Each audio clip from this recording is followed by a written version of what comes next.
to the angels, I am going to place a vicegerent on earth. The Arabic word is khalifa. It means a representative or an emissary of mine. And they said, the angels said, will you place therein one who will spread corruption and shed blood while we celebrate your praises and glorify your holiness?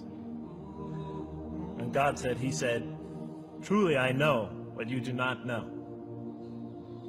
See, that's the verse that hooked me. That's the verse that caught my attention. That's the one that kept on making me read the story again and again and again. Because listen to the way it begins. Behold, your Lord said to the angels, I am going to place a representative of mine on earth, a vicegerent of mine, an emissary, one who acts on my behalf. I thought, that's not the way it goes. You're not supposed to be placing man on earth in some positive role. You place man on earth as a punishment for his sin. Clearly, I knew the author didn't quite get the point.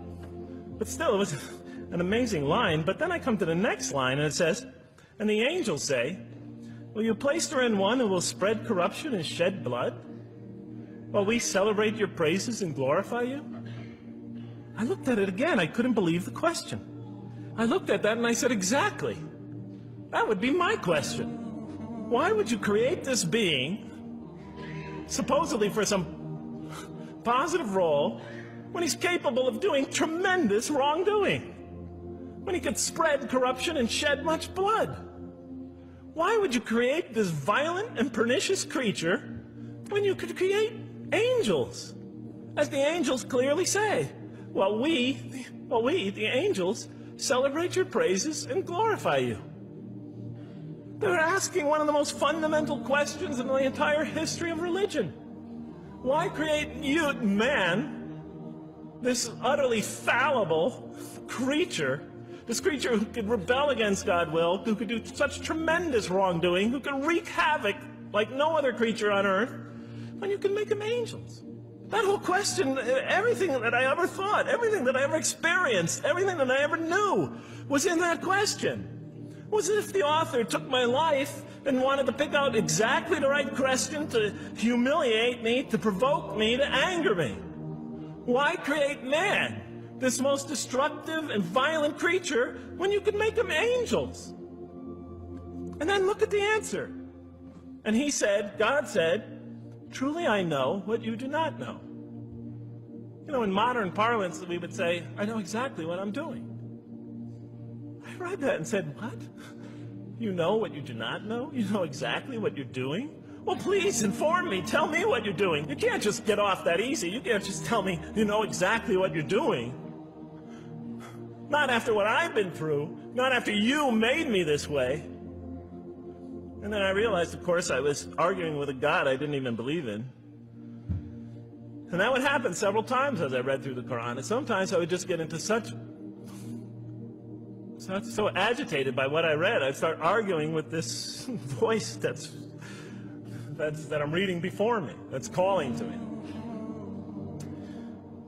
So we turn to the next verse. It turns out that the Quran just doesn't dismiss the question. It starts to answer it a little bit.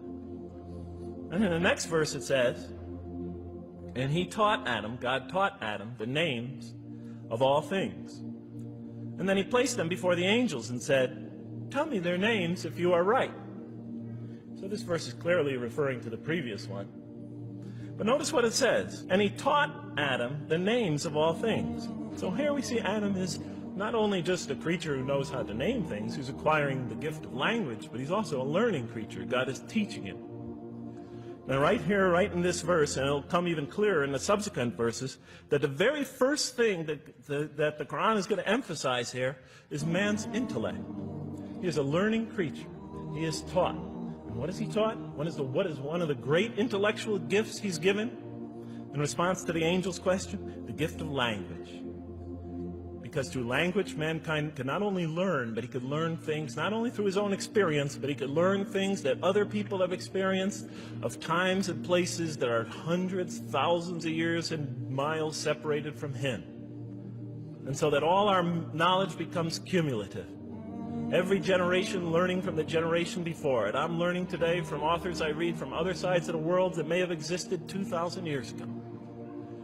And so we all contribute to our collective learning and knowledge.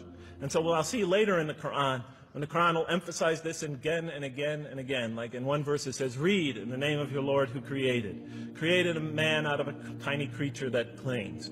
Read, it commands the reader. For your Lord is most bountiful. Why is he most bountiful? What great gift did he give you? For he taught man the use of the pen, and through it taught him what he otherwise could not know. And he taught Adam the names of all things. And then he placed them before the angels and said, tell me their names if you are right. Okay, you have this objection you have this natural question about this creation of mankind. Here, this mankind is this human being, this human creature is a learning creature. He has many intellectual gifts. Here, I'm going to place these things before you. Tell me their names if you are right about man. And what did the angel say? Glory to you. We have no knowledge except what you have taught us. In truth, it is you who are knowing, the wise. They say this task, this intellectual test that's put before them is beyond their grasp. And so in the next verse we read, and he said, oh Adam, tell them their names. And when he had told them their names, notice how it's just like it's nothing for him. For mankind, he has this phenomenal ability. And that's clearly the point of these verses. Even though I felt that the author didn't quite, it was as if I realized that he didn't misunderstand the story. He was taking one of the great stories in the history of humankind, one of the fundamental greatest stories in the history of mankind, and molding it and using it as a vehicle for an entirely original message. And God said, did I not tell you that I know what is unseen in the heavens and the earth? And I know what you reveal and what you conceal? In other words, didn't I tell you I know exactly what I'm doing? I looked at that. What question what did they reveal and what did they conceal? Why are you all looking at me like that? You're starting to scare me. You're all looking very serious. Am I losing you? Wow. Okay. So, they revealed the sinister and evil propensities of man. But what did their question conceal? All you have to do is think about it for a minute. Human beings, yes, they could do evil. Yes, they could do wrong. Yes, they could create misery. But they could also do exactly the opposite. They could choose to do evil. They could choose to do tremendous good. They could choose to do tremendous violence. They could choose to show tremendous compassion. They could choose to live by falsehood. They could choose to live by the greatest truths. So we go on to the next verse. And behold, we said to the angels, bow down to Adam. And they bowed down. But not so Iblis.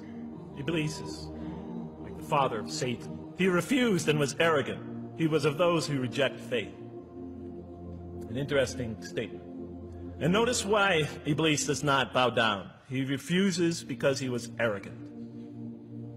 You know, we often hear what's the root of all evil? In the West, it's always money, greed, etc. Here the Quran says that, seems to be saying that the root of all evil is not always material wants. It's not always money. It's not always greed. At the heart of evil is arrogance. Putting yourself above all others. Of assigning to yourself special priority and neglecting the rights of others. O Adam, dwell you and your spouse in the garden and eat freely thereof what you wish. But come not near this tree, for you will be among the wrongdoers. Then they make the mistake. But Satan caused them to slip and expelled them from the state in which they were. And we said, go all you down, some of you being enemies of others, will be adversaries of others. Some of you will be adversaries of each other, and on earth will be your dwelling place and provision for a time. Let's go back from where we started. First, mankind is being taught. We see he's an intellectual being. Then we show he's a moral being. Moral being means he's a being that's going to have to make choices.